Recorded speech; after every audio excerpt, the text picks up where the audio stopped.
Hello hello tout le monde, bienvenue dans cette nouvelle vidéo. Aujourd'hui on va enfin parler make-up. Ces derniers temps j'ai pas eu suffisamment l'occasion et pourtant j'avais prévu plein de vidéos dans celle-ci. Alors elle arrive un tout petit peu en retard, j'aurais dû la faire bien plus tôt mais bon. La vie, vous savez ce que c'est. Si je suis rouge et que je fais comme toucher, c'est que j'ai un fucking cheveu, probablement de Bella. Un poil, mais c'est pareil. Ça, vous l'avez vu dans le titre, aujourd'hui on va faire un test de la marque de Martin Cosmetics. J'avais passé une commande cet été, notamment de sa palette 1988 que je trouvais très cool.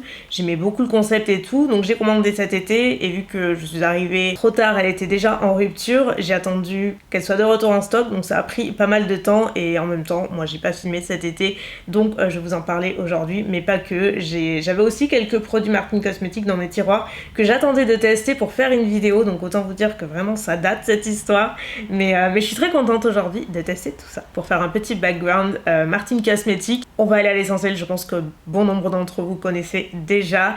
Martin Cosmetics est une marque qui a été créée, je crois, alors si mes infos sont bonnes, il me semble que j'ai vu 2018, donc ça reste relativement une marque récente, mais qui est déjà bien implantée, qui a été fondée par Gaël Garcia Diaz. Vous connaissez très probablement, comme je vous dis. En termes de gamme de produits, il y a quand même un petit peu de tout. Pour le teint, les yeux, les lèvres, c'est assez varié. Elle a de plus en plus de références. Tous les produits sont cruelty free, donc non testés sur les animaux. Une partie de ces formules sont véganes également, donc pas toutes il me semble, je vais pas dire de bêtises. C'est toujours mentionné sur le site, vous avez la liste des ingrédients et ça a l'air vraiment assez transparent de ce côté-là, très très bien fait. C'est une marque qui est 100% digitale, c'est-à-dire que vous ne pouvez pas la retrouver dans les boutiques, elle est vendue exclusivement sur martincosmetics.com. Voilà, je crois que je vous ai à peu près tout dit. Le topo, pardon, oui, c'était pas trop mal, je crois. Donc comme vous voyez, je suis absolument pas maquillée et étant donné que je vous l'ai dit, j'ai acheté ma palette 1988, c'est une palette très colorée et que j'ai vraiment envie de m'amuser avec la couleur. Ça va me changer, parce que ça fait longtemps que je l'ai pas fait. Je me suis dit je vais commencer par les yeux, comme ça s'il y a des chutes ou autre, je ferai mon teint bien nickel après. 1988, pourquoi? Parce que c'est son année de naissance à Gaël. Et c'est vraiment un packaging hyper original, style VHS. J'avoue ça rappelle tellement de souvenirs, les cassettes comme ça. Et ça par contre j'aime bien le détail des teintes qui sont à l'intérieur. Vous l'ouvrez, vous avez la palette qui est vraiment complètement reconstituée à la façon d'une cassette. C'est trop drôle. Alors le seul truc c'est que là c'est vraiment purement personnel. D'un point de vue packaging, je le trouve hyper cool et pour le coup hyper original, j'ai jamais rien vu de tel. Après si on parle de praticité du produit, c'est pas du tout la palette que j'embarquerai en week-end ou en voyage parce que c'est quand même assez encombrant au final, donc ça fait vraiment objet de collection et de déco même, qui est très sympa, mais c'est pas la palette que vous allez glisser dans votre trousse à make-up pour un week-end parce qu'elle prend pas mal de place. On ouvre, vous avez un grand miroir, on adore, et donc en termes de teintes, elles sont toutes là, donc je vous dis hyper coloré. Franchement, je suis complètement fan des teintes, j'adore le concept.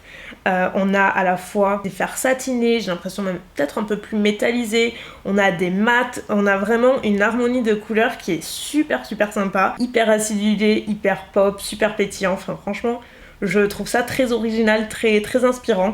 Quand on aime bien les looks colorés, je trouve que c'est une chouette palette. J'ai quand même bien envie de plonger mes pinceaux dans les bleus. Et j'avoue, celui-ci me parle beaucoup.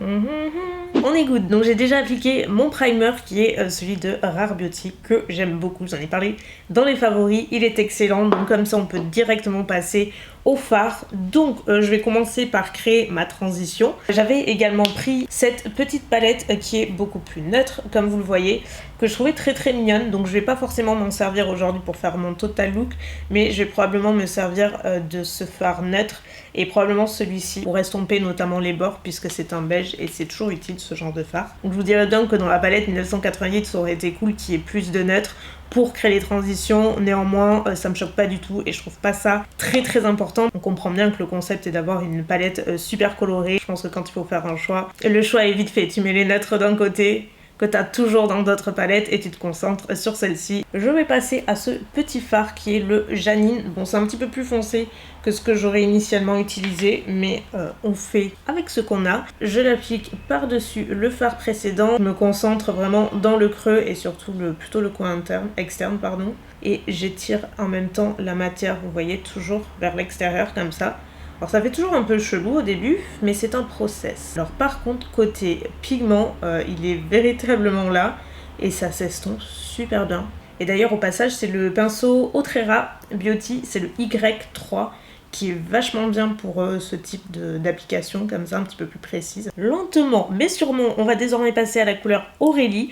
Donc on revient à la palette 1988 et là j'utilise un pinceau Colourpop, c'est le E19 qui est un petit peu le même principe, enfin le même style que le Otrera, juste un tout petit peu plus court puisque là je vais me concentrer sur le coin externe essentiellement. Je pense que même un smoky avec uniquement cette couleur ça doit être vachement sympa, surtout pour l'automne là. Et pareil on a une super pigmentation, il s'estompe très très bien, vraiment pour des mats c'est un plaisir. N'hésitez pas à revenir avec votre pinceau du début et estomper au fur et à mesure les bords pour avoir moins de travail en fait au fur et à mesure. On est loin d'avoir terminé mais ça avance un petit peu. Donc j'ai déjà fait mon code quiz comme vous voyez avec la base P. Louise, j'ai la numéro 1 et maintenant on va passer au plus fun. Je vais commencer par utiliser la couleur Lali qui est vraiment celle que j'ai grave repérée, je vous jure, c'est la même couleur que mon vernis. Alors j'espère qu'elle va être aussi belle que toutes les attentes que j'ai pour elle dans ma tête. Visiblement, le pigment est là. Alors je pense pas que j'ai pris le bon pinceau.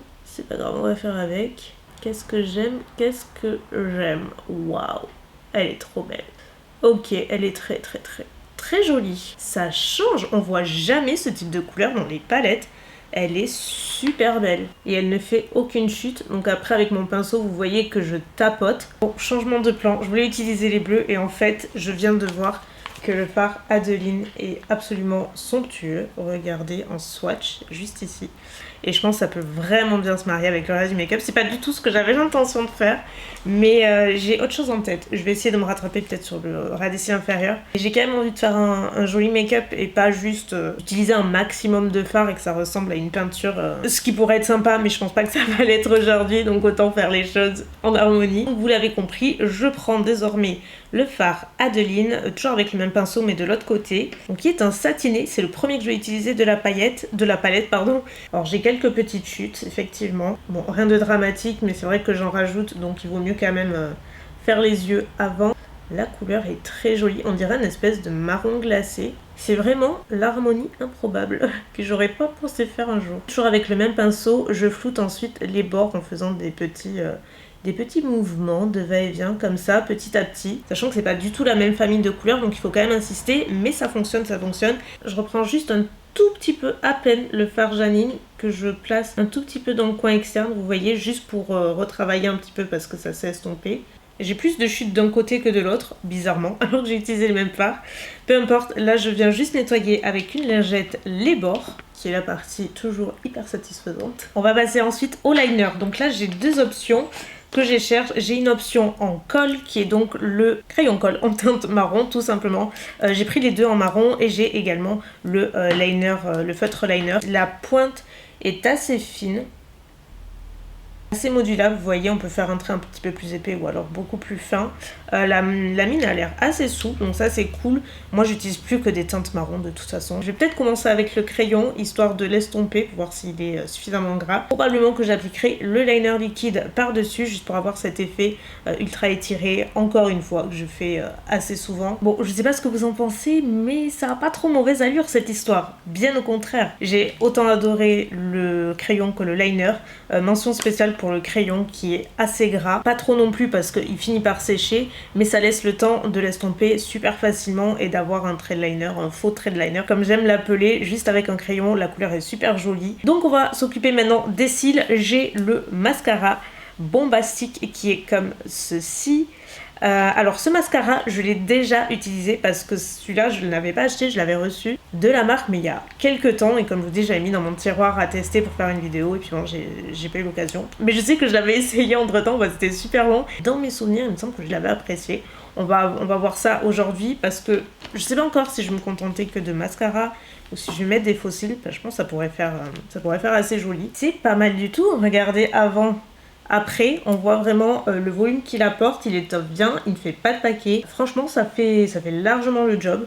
Je pourrais tout à fait me contenter de mascara. J'ai envie de m'amuser aujourd'hui avec mon make-up et d'appliquer des faux cils, d'autant plus que je m'étais acheté cela de Vive, qui est aussi une marque fondée par une youtubeuse, mais écossaise, il me semble, cette fois-ci. J'ai bien envie de les essayer en même temps, mais clairement, le mascara pourrait tout à fait se suffire à lui-même, sachant que moi j'en mets essentiellement, surtout sur le coin externe, j'en mets quasiment plus sur le coin interne. Je trouve que pour vraiment faciliter cet effet œil de chat, je trouve que c'est juste plus flatteur ainsi. Donc vous savez quoi, je vais appliquer mes fossiles, je vais faire mon teint et le reste de mon make-up et je vous retrouve avec le reste des produits parce qu'il en reste pas beaucoup. Les fossiles, ils sont incroyables, je suis trop contente, ils sont magnifiques, je les trouve très naturels mais en même temps...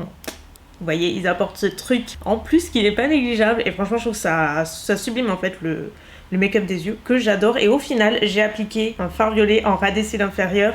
Au niveau des mats j'ai utilisé les mêmes que j'avais dans le creux, j'ai juste ajouté ce violet et j'ai remis le vert avec un tout petit peu de jaune par dessus pour faire popper un petit peu le truc. Et franchement hyper fan du résultat, c'est pas du tout ce que j'avais en tête initialement. Pour moi c'est un peu l'harmonie que je pensais pas faire et qui au final est super sympa et limite je pense que j'ai même envie de refaire ce make-up alors que ça m'arrive rarement mais j'aime beaucoup. C'est pas terminé mais presque, comme je vous dis on va passer au reste du teint. J'ai fait mon teint, il me manque juste le blush et l'highlighter mais Gaëlle n'a pas fait d'highlighter chez Martin Cosmetics il me semble, ou alors peut-être sur une édition limitée passée que j'ai pas vue mais en permanent en tout cas je n'en ai pas vu, j'espère ne pas me tromper.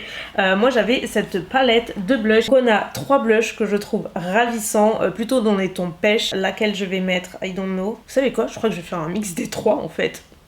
Pourquoi pas? Je vais commencer avec la teinte Jeanne, déjà on va commencer mollo. J'ai peut-être pas trop chargé quand même en blush parce que les yeux sont assez suffisants.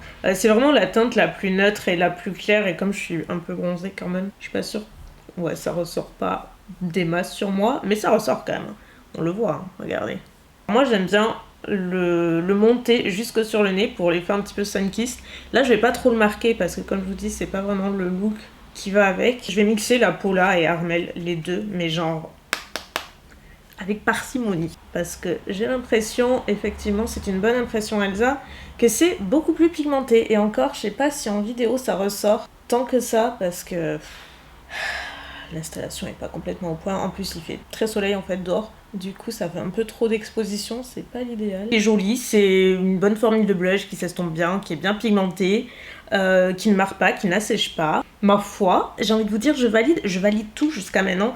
C'est très rare, vraiment très rare. Pour l'highlighter, comme je vous dis, elle n'en a pas, donc moi je vais appliquer les miens. Et je voulais vous montrer celui de Pat McGrath parce que je vous en ai parlé dans les derniers favoris, mais je ne voulais pas montrer appliquer.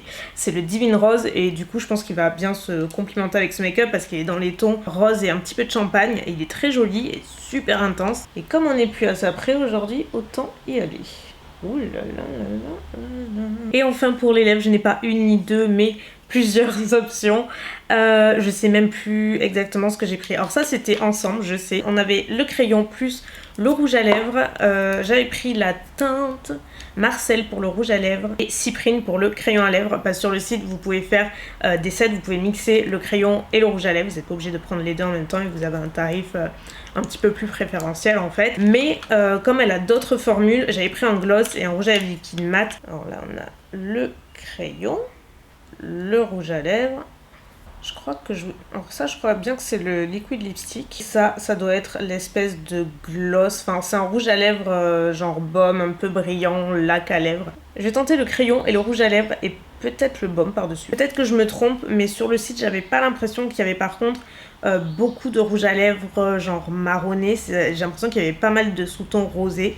Moi c'est pas, je trouve que c'est pas ce qui flatte le plus ma carnation. En tout cas c'est pas des teintes que j'apprécie trop porter. Alors peut-être qu'il y en avait que j'ai pas fait attention ou juste qui étaient plus en stock, mais moi c'est vraiment le plus neutre et le plus froid que j'ai essayé de trouver au moment où j'ai passé commande. Et voilà ma team chouchou, nous avons officiellement terminé ce look 100% Martin Cosmetics. Dites-moi tout de suite dans les commentaires ce que vous en pensez déjà du look final, des produits aussi évidemment si vous les connaissez, si vous avez des recommandations, bref rebondissez tout le long de la vidéo sur peut-être ce que j'ai utilisé et surtout ce que vous pensez de ce look. Moi comme je l'ai dit je suis complètement fan du look des yeux notamment, je trouve ça change un petit peu et la palette je l'ai absolument adorée. J'ai adoré. Ce top ne me respecte pas, il tient pas en place, voilà. c'est pas grave. Et l'autre il va tomber dans pas longtemps. Qu'est-ce que je voulais dire? En termes de qualité, les pigments sont fantastiques, c'est pigmenté. C'est vraiment une formule très crémeuse. J'ai envie de dire même hydratante sur les fards mat, ce qui est très rare. Et j'ai beaucoup apprécié. Le crayon, c'est vraiment je pense mon deuxième favori. J'ai beaucoup aimé le liner aussi, j'ai pas eu de soucis, vraiment pas le moindre. Le mascara, je vous dis, est très sympa, même si j'ai mis des fossiles, clairement on aurait pu rester avec le mascara, c'était tout aussi sympa. La palette de blush aussi, j'aime beaucoup les teintes à l'intérieur. Je sais pas si elle en a d'autres différentes, mais pour le coup je trouve que c'est un bon équilibre de pêche avec une pointe de rosé comme ça, bien pigmentée. Elle est super mignonne celle-ci et pour le coup très facilement portée, donc ça j'aime bien. Et pour les produits lèvres, le baume là, celui-ci en teinte cyprine, il est super agréable. En fait j'ai l'impression d'avoir un baume à lèvres, tout simplement. Et très joli, la brillance est très jolie. Je suis moins fan de mais c'est vraiment la couleur en fait, parce que j'ai adoré la formule. Le crayon est très bien, il est gras comme il faut. Rouge à lèvres est mat mais pas asséchant. C'est juste la teinte qui moi me plaît pas trop parce que je vous dis je suis plutôt portée sur les tons plus chauds et vraiment plus neutres pour le coup. Celui-ci est trop rosé pour moi. C'est juste une question de goût mais vraiment pas de formule. Ce qui conclut officiellement cette vidéo et ce test, vous l'avez compris, est très positif. J'ai beaucoup aimé les produits et je les réutiliserai et j'en achèterai d'autres avec grand plaisir. Et sur une note plus personnelle, je trouve ça toujours hyper inspirant en fait de voir des gens qui se lancent à partir de rien comme ça sur un tel projet. C'est déjà courageux de se lancer, mais après tenir dans le temps c'est autre chose et je trouve ça hyper inspirant en fait cette démarche et je lui souhaite beaucoup de succès à l'avenir. Voilà, je suis pas sûre qu'elle regarde cette vidéo, ça m'étonnerait, mais quoi qu'il en soit, je sais que vous attendiez mon avis depuis longtemps, donc mieux vaut tard que jamais. Je regrette juste une chose, c'est de pas avoir testé plus tôt, mais bon voilà, c'est pas grave, avec des si on referait le monde, vous le savez. Donc sur ce, moi je vais vous laisser, je vous laisse tout en barre d'infos comme d'habitude, n'hésitez pas à me dire en commentaire ce que vous en avez pensé. Je vous retrouve d'ici quelques temps, pas très longtemps, pour une nouvelle vidéo. Je vous embrasse bien fort et à très bientôt. Bye.